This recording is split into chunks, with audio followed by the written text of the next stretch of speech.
Good evening everyone, good evening all. So आज हम करेंगे 75 डेज संस्कृत सीरीज में वर्ण परिचय का एक वन शॉट रिवाइज करेंगे। ठीक है, वन शॉट रिवाइज मतलब मैं आपको कुछ टॉपिक्स रिवाइज कराऊंगा। ठीक है, हर एक टॉपिक आपको रिवाइज कराऊंगा। ठीक है, एकदम इजी वे में। ठीक है, और शॉर्ट में। तो आप लोग सब अपने अपने अपने नोट्स बनाए होंगे, तो नोट्स को सब लोग अपने साथ रखो, ओपन करके रखो। और जैसे जैसे मैं टॉपिक्स रिवाइज कराऊंगा वैसे आपको अपने नोट्स पर ध्यान देने का है, उस टॉपिक्स पर। ठीक है, तो स्टार्ट करते हैं। ठीक है, वन शॉट रिवीजन रहेगा।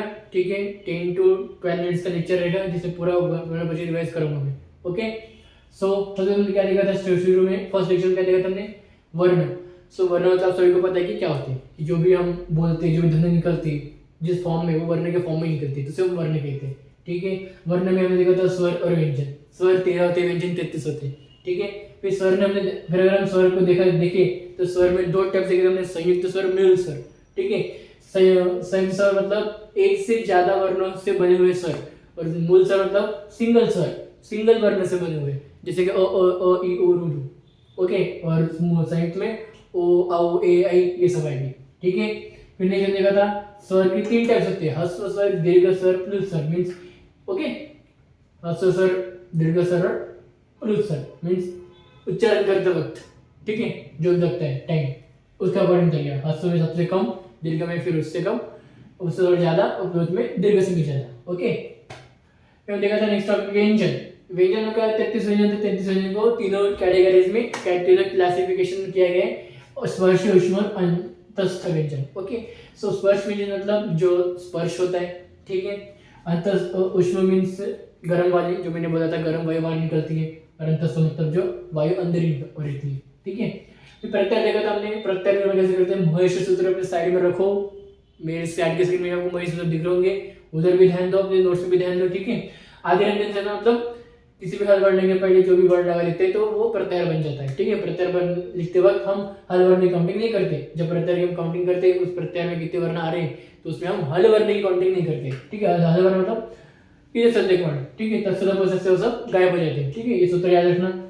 महेश सूत्र आपके स्क्रीन के साइड में दिख रहा है, मेरे स्क्रीन साइड में भी, वहां पे भी ध्यान दो, और बुक में ध्यान दो, रीड करो एक बार सब लोग। महेश सूत्र 14 महेश सूत्र आपको टिक पॉप होने चाहिए, वहां से आपके 2 से 3 एमसीक्यू यहाँ से आराम से सॉल्व होंगे। ठीक है, उच्चारण स्थान, जैसे कि मैंने 11 सूत्र बताया था, 11 में से 10 सूत्र आपको रट्टा होने चाहिए आपके मुंह में। ठीक है, कंठ के, तालु के, कंठ, ओष्ठ, दंत, ओके, ओष्ठ, दंत, ये सब सारे के सूत्र अगर याद करते हो तो आपको फिर वो एक्सप्लेनेशन करने की जरूरत नहीं पड़ेगी। ठीक है, फिर हमने कहा उच्चारण काल, जैसे वही ह्रस्व स्वर, दीर्घ, प्लुत, एकमात्र, द्विमात्र, त्रिमात्र। ठीक है, उच्चारण काल में ये ह्रस्व, दीर्घ, प्लुत आते हैं। फिर हमने कहा था प्रयत्न। प्रयत्न मींस, प्रयत्न में हमने क्या देखा था, बाह्य प्रयत्न, अभ्यंतर प्रयत्न। बाह्य प्रयत्न 11 होते हैं, अभ्यंतर प्रयत्न 5 होते हैं। ठीक है, बाह्य प्रयत्न 11, संवार, विवार, नाग, घोष, अघोष, महाप्राण, उदात्त, अनुदात्त, स्वरित। और अभ्यंतर प्रयत्न सपृष्ठ, ईषद सपृष्ठ, विवृत्त, ईषद विवृत्त, संवार। ठीक है, ये 5 अभ्यंतर, वो 11 बाह्य अभ्यंतर। फिर हमने सबके डेफिनेशन छोटी, और सबके हमने वो देखा था, क्या बोले, एग्जाम्पल्स। ठीक है, आप सबको मेन बोले तो आपको सबको सबके एग्जाम्पल आपको याद रखने के। ठीक है, अभ्यंतर प्रयत्न के सारे एग्जाम्पल, सारे टाइप्स के एग्जाम्पल्स, और बाह्य प्रयत्न के सारे टाइप्स के एग्जाम्पल्स। अगर आप उसकी डेफिनेशन याद नहीं भी रखते तो चलेगा, लेकिन आपको अभ्यंतर प्रयत्न के जितने भी टाइप्स उसके सारे एग्जाम्पल्स, और बाह्य प्रयत्न जितने भी टाइप्स उसके सारे एग्जाम्पल्स आपको याद रखने पड़ेंगे।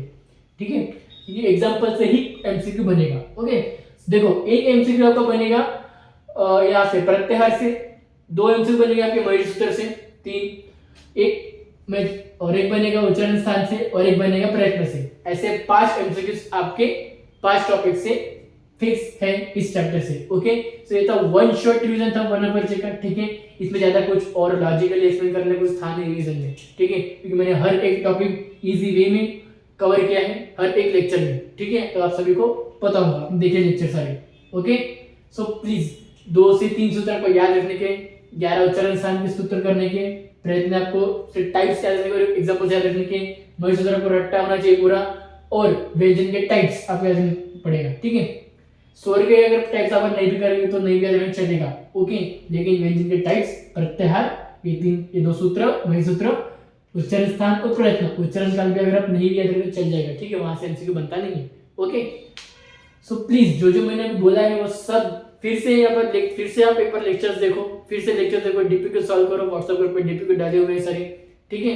नहीं होंगे, अगर नहीं हुए होंगे ज्वाइन हो जाओ डीपी के, मुझसे स्पेशल मांगो, मैसेज करके मैं आपको वो डीपी फॉरवर्ड कर दूंगा, ठीक है। सो प्लीज जो जो मैंने बताया 5 टॉपिक्स, ये 5 टॉपिक आपके टिप ऑफ माउथ में होने चाहिए, तभी आपके 5 एमसीक्यू आराम से फिक्स राइट हो जाएगी यूनिवर्सिटी एग्जाम में, ठीक है। सो ये था हमारा एक छोटा सा वन शॉट रिवीजन ऑन वर्ण परिचय। Okay, so thank you.